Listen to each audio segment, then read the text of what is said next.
Bismillahirrahmanirrahim. Assalamualaikum warahmatullahi wabarakatuh. Assalamualaikum. Kaum muslimin, para pemirsa dimanapun Anda berada, kita masih bersama dalam acara Ziswaf Lifestyle. Dan pada episode kali ini kita masih bersama narasumber kita, yaitu Kiai Haji Anang Rigza Masyadi MA PhD. Beliau adalah pimpinan dan pengasuh Pondok Modern Tazaka, Bandar Batang, Jawa Tengah. Assalamualaikum Kiai. Assalamualaikum. Bagaimana kabarnya Kiai? Alhamdulillah. Alhamdulillah sehat. Semoga Kiai terus sehat. Amin. Dan terus bisa memberikan pencerahan untuk umat Kiai. Amin.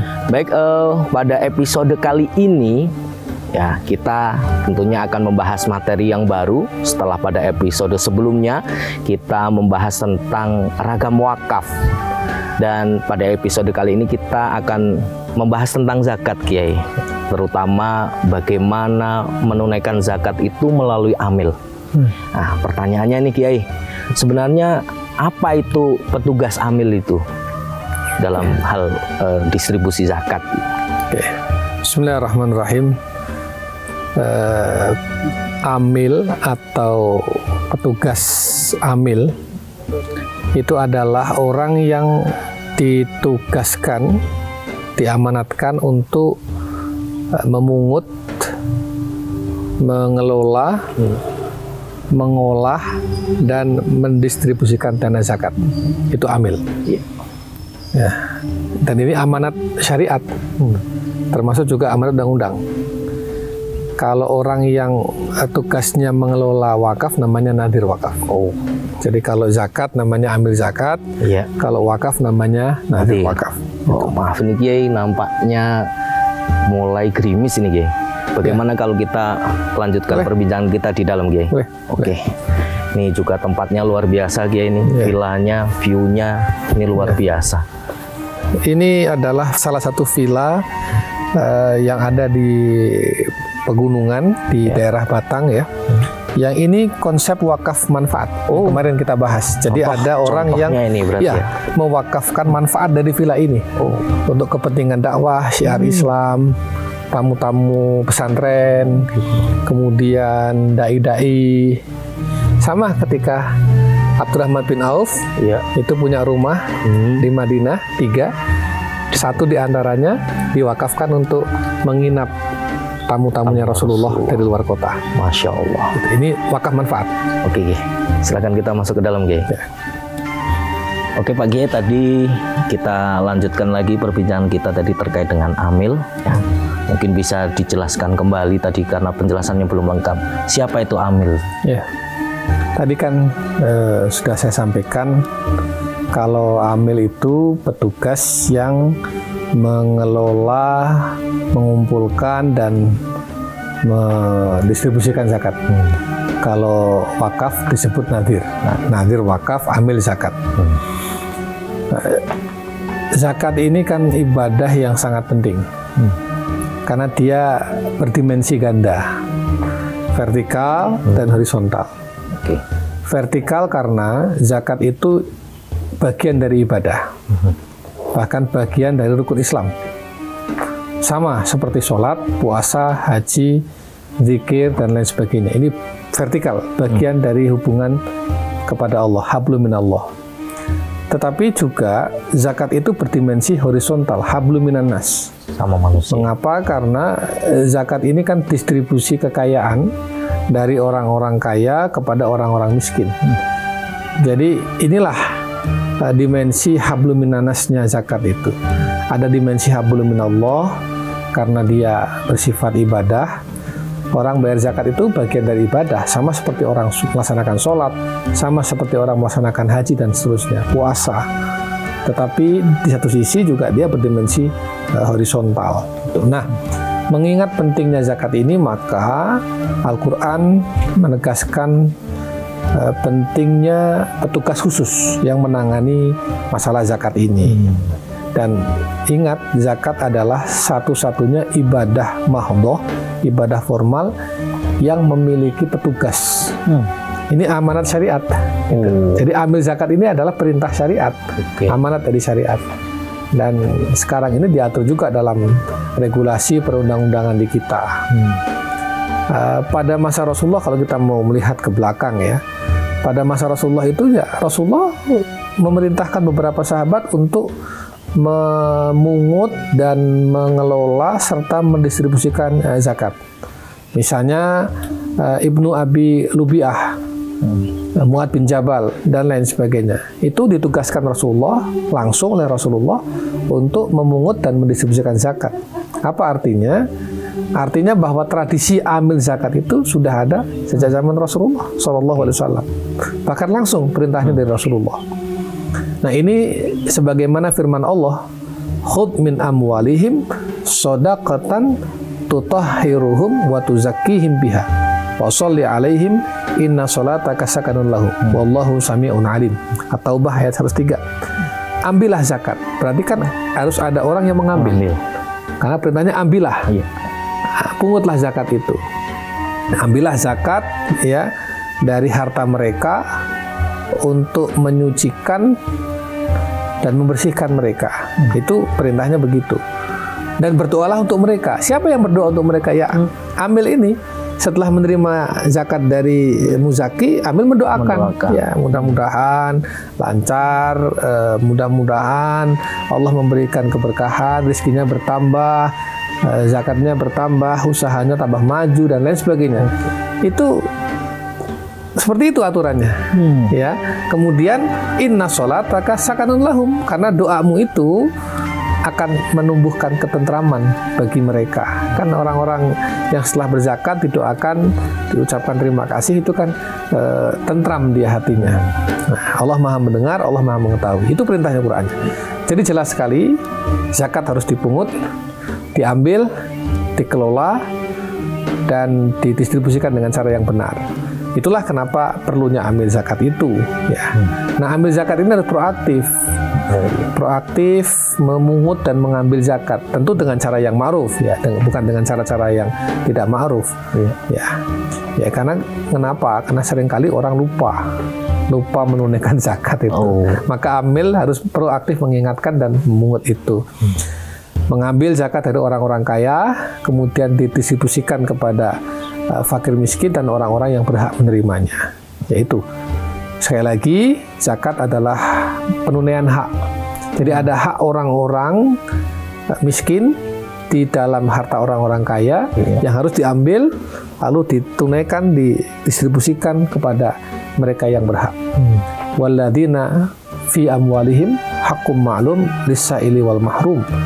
Dalam harta mereka ada bagian atau hak untuk orang-orang miskin, baik yang meminta ataupun yang nggak minta. Ada orang miskin yang memang minta, ya terucap dia minta karena butuh, terdesak. Ada orang miskin yang mungkin untuk menjaga kehormatan dirinya, keluarganya, martabatnya, meskipun butuh kayak apa dia nggak minta gitu. Nah, ayat ini berkaitan dengan zakat. Wa fi amwalihim haqqum ma'lum lis-sa'ili wal mahrum, ini terkait dengan zakat. Nah, jadi itulah pekerjaan amil, maka nggak ringan, berat amil itu, karena dia mendata para muzaki, mendata para mustahik, kemudian punya kewajiban mendistribusikan secara benar sesuai dengan aturan syariat, sesuai dengan aturan perundang-undangan, ya, dan tepat sasaran. Ini yang penting. Jadi itu amil. Termasuk ini penting juga. Bagaimana amil itu menjaga kepastian dan kedisiplinan para muzaki dalam membayar zakat itu. Luar biasa Kiai, ini penjelasan yang luar biasa betapa pentingnya peran amil ya, dan ternyata itu memang tersirat dalam syariat Islam. Baiklah para hadirin dan pemirsa semuanya, kita masih berada di program Ziswaf Lifestyle. Tetap ikuti program selanjutnya, kita break dan rehat sejenak.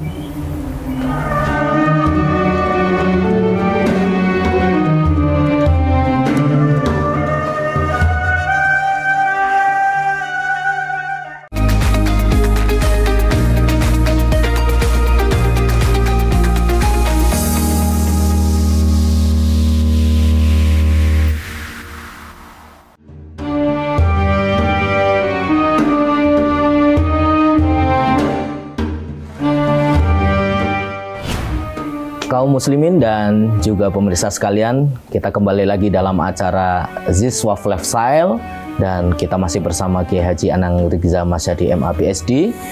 Tadi Kiai sudah menjelaskan betapa pentingnya peran amil.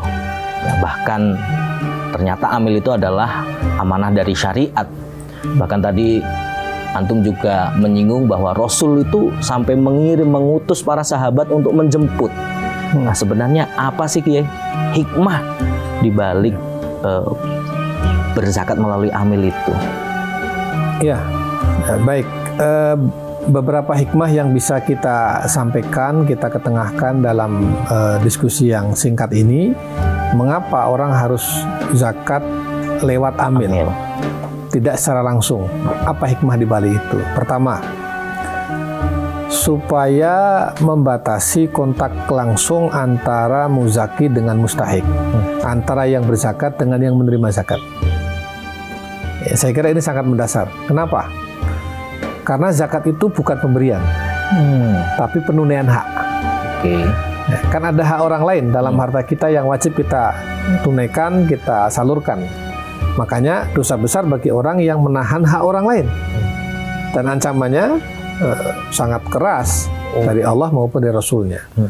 Nah, dengan demikian, dengan adanya amil tadi, supaya dibatasi kontak langsung antara muzaki dengan mustahik, itu supaya muzaki tidak merasa telah memberi. Dan mustahik juga tidak merasa bahwa itu semata-mata pemberian. Jadi dari sisi ini, berzakat lewat amil itu sebetulnya justru untuk melindungi muzaki dari sifat dan perasaan yang tidak semestinya. Ya. Atau dengan kata lain, menjaga perasaan rendah diri para mustahik apabila berhadapan langsung dengan muzaki ketika menerima zakat. Di satu sisi, mencegah tumbuhnya sifat riya atau pamer dari muzaki di hadapan para mustahik itu. Nah, itu yang pertama. Yang kedua, mengapa lewat amil? Supaya zakat itu distribusinya lebih luas dan objektif. Tidak lagi bergantung pada subjektivitas muzaki. Nah, misalnya jika dibagi sendiri, dikhawatirkan ada kecenderungan hanya orang yang kita sukai saja yang dapat. Orang yang kebetulan tidak kita sukai atau malah memusuhi kita, biasanya nggak dapat itu. Ya, saya beri contoh, misalnya ada tetangga kita atau kerabat kita, faktanya dia fakir miskin, faktanya. Tetapi karena secara kebetulan mereka memusuhi kita, membenci kita, bahkan mungkin sering menyakiti perasaan kita, bisa saja nanti pada saat kita mau berzakat dia nggak saya kasih. Gitu kan? Jadi musuh kok. Ya ini. Nah, berarti kalau begitu zakat itu masih bergantung pada subjektivitas muzaki. Like or dislike. Padahal nggak boleh. Zakat itu harus objektif. Faktanya dia mustahik, ya harus diberi. Siapapun dia. Apakah termasuk kawan kita atau orang yang sedang berseberangan dengan kita. Itulah kenapa harus melalui amil. Ya kan? Nah, atau bisa jadi juga kan mungkin mustahiknya kalau diberi langsung oleh muzaki yang selama ini berseteru, mustahiknya juga gengsi. Ya, gengsi, dan dia mungkin juga nggak mau terima zakat itu kalau langsung. Nah, ini kan nggak boleh terjadi. Maka itulah kenapa harus melalui amil, supaya lebih objektif dan lepas. Muzakinya lepas, saya udah zakat, lepas sudah. Kemudian amil mendata fakta di lapangan, melihat, mengolah, menganalisis, dan memberikan zakat itu kepada yang benar-benar berhak. Itu. Nah, di sisi lain, mustahik ini juga nanti akan mendoakan semua orang kaya, nggak cuma yang zakat aja. Karena kan dia nggak tahu dari mana zakatnya. Sehingga semua orang kaya itu akan didoakan oleh dia. Gitu kan? Betul. Jadi dia doanya nggak tertuju pada satu orang, dua orang, tapi semua. Itu. Muzaki juga begitu. Dia tidak punya perasaan lagi apapun dengan para mustahik itu. Cleanse. Udah saya tunaikan hak itu. Itu. Nah, inilah yang perlu kita sampaikan. Ya, ketiga, ini juga yang saya kira penting. Yang ketiga, mengapa lewat amil, ya supaya distribusinya lebih merata, mencakup semua golongan. Kan ada 8 golongan itu: fakir, miskin, amil, mu'alaf, riqab. Ya, riqab itu orang yang Budak. dalam ya budak atau orang yang tersandra. Oh iya. Kemudian ada ghorim. Ghorim itu orang yang sedang terlilit hutang untuk memenuhi kebutuhan sehari-hari. Fisabilillah dan ibnu sabil. 8 golongan itu yang berhak menerima zakat. Kalau dibagikan sendiri, apalagi jumlahnya besar, sangat besar, nah itu sulit merata. Mungkin hanya fakir miskin yang nampak saja yang dia bagi. Ya, padahal ada golongan-golongan lain yang perlu diberi zakat juga gitu. Nah, zakat disalurkan sesuai dengan peruntukannya tadi. Nah, pada umumnya kan muzaki tidak punya informasi yang cukup, termasuk nggak punya waktu yang cukup untuk meneliti dan mendata para mustahik dengan 8 golongan itu. Sehingga mungkin saja akan terlewat itu, sehingga nggak merata. Tetapi beda kalau dengan amil. Amil pekerjaannya memang mendata. Dia mendata 8 golongan itu. Fakir miskin ada berapa, yang mu'alaf ada berapa, yang ghorimin ada berapa, fisabilillah, ibnu sabil, dan apa kebutuhan mereka. Itu semua didata oleh amil kan. Mu'alaf juga demikian. Itu semua diperhatikan, didata. 8 kelompok orang-orang yang berhak menerima itu. Itu pekerjaan amil. Sehingga zakat melalui amil itu tadi kepentingannya supaya distribusinya lebih merata dan mencakup semuanya. Nah, penting saya sampaikan juga bahwa tentu banyak sekali hikmah-hikmah yang lain ya. Tetapi 3 hikmah ini saya kira cukuplah. Pertama, supaya tidak ada kontak langsung atau membatasi kontak langsung antara muzaki dengan mustahik. Yang kedua, supaya zakat itu tidak bergantung pada subjektivitas muzaki. Ya, kita membagi zakat itu harus objektif, fakta di lapangan, lepas dari suka nggak suka, lepas dari like or dislike gitu. Kemudian yang ketiga, supaya lebih merata, itu mencakup semua asnaf-asnaf itu. Itu. Baik Yai, tadi ternyata peran aktif dari amil ini sungguh luar biasa. Nah, supaya memaksimalkan potensi kemudian penyalurannya, apakah para amil ini harus kaya akan program-program, Ge? Ya harus begitu. Jangan sekedar menerima lalu bagikan tanpa melengkapi data, tanpa menganalisis, tanpa membuat program-program pendayagunaan, pemberdayaan. Itu kurang tepat. Amil itu ya harus punya program yang berorientasi ke depan. Kalau kita melihat Undang-Undang Nomor 38 tahun 99 tentang pengelolaan zakat misalnya, itu disebutkan jelas loh, pengelolaan zakat adalah kegiatan perencanaan, pengorganisasian, pelaksanaan, dan pengawasan terhadap pengumpulan dan pendistribusian serta pendayagunaan zakat. Itu undang-undang. Iya. Ya. Apa artinya? Amil harus membuat program sesuai dengan kebutuhan dan proyeksi masa depan masyarakat ini butuhnya apa gitu. Ini tugas berat amil. Selain mendata, menganalisis, mengolah, memungut, membuat program, memberdayakan, mendayagunakan, sehingga zakat ini benar-benar di masyarakat itu nampak hasilnya. Karena begini, salah satu tujuan zakat adalah untuk mengentaskan kemiskinan. Ya. Artinya ransur-ransur mustahik itu bergeser. Posisinya bergeser. Daya belinya naik. Kemudian ekonominya tumbuh, naik gitu. Syukur-syukur mustahik ini kelak menjadi muzaki. Rubba mustahikin an yakuna muzakiyan mukbilan. Insyaallah. Ya, berapa banyak mustahik yang kemudian akan berubah menjadi muzaki di masa-masa yang akan datang. Jadi amil harus punya orientasi ke depan. Bagaimana dana-dana itu diolah dan didistribusikan untuk pemberdayaan masyarakat ke depan, berorientasi jangka panjang. Gitu. Dia harus berpikir bagaimana mengurangi jumlah mustahik dan menambah jumlah muzaki. Contoh misalnya zakat untuk program beasiswa. Anak-anak dari keluarga fakir miskin ini diberi beasiswa untuk sekolah. Kalau perlu sampai setinggi-tingginya.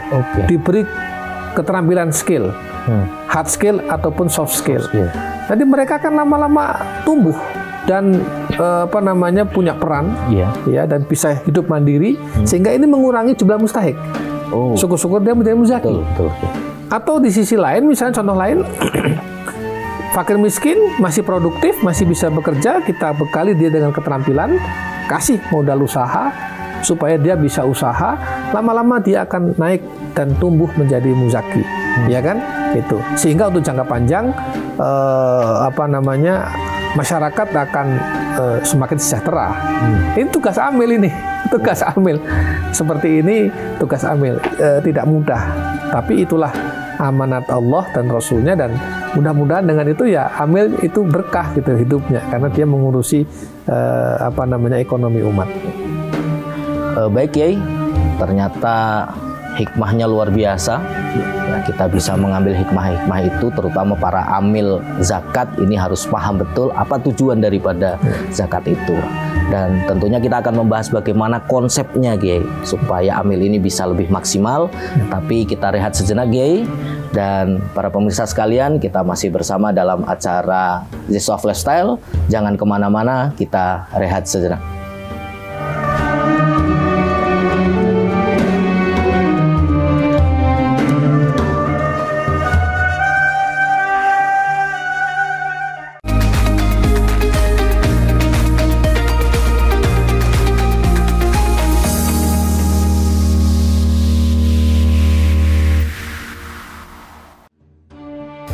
Baiklah kaum muslimin sekalian, kita kembali lagi dalam acara Ziswaf Lifestyle.